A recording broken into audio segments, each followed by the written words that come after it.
Welcome to our channel. Today we how to update SendGrid templates and connect a bubble, full guide step by step clearly. To update SendGrid templates, log into your SendGrid account. From the dashboard, navigate to the Email API section. Select Dynamic Templates from the menu. To create a new template, click on the Create Template button. Give your template a relevant name for easy identification. Next, click on Add Version to start designing your email layout. Use the drag-and-drop editor or code editor based on your preference. Add any necessary elements such as text blocks, images, and buttons. Make sure to customize the design to match your brand style. Once you are satisfied with your design, click on Save.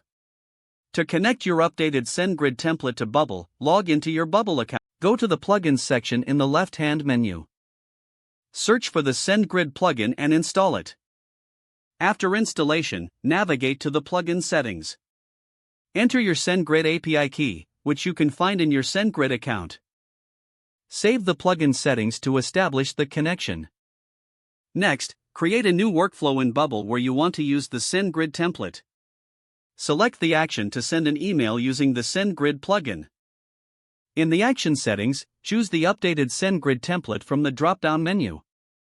Fill out the required fields, such as recipient email and any dynamic data. Test the workflow to ensure the email is sent correctly with the updated template.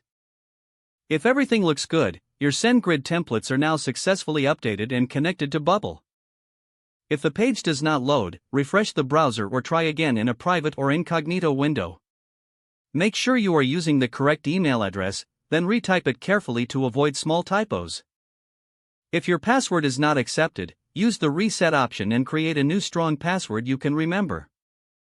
Check your spam folder for verification or security emails, then complete any requested confirmation steps.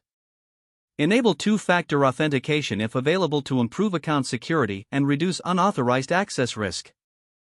After signing in, review your profile details so your contact information and settings are accurate and current. If you see an error message, note it down and try again after restarting your device and internet connection. Don't forget to like this video and subscribe to our channel for more step-by-step tech guides.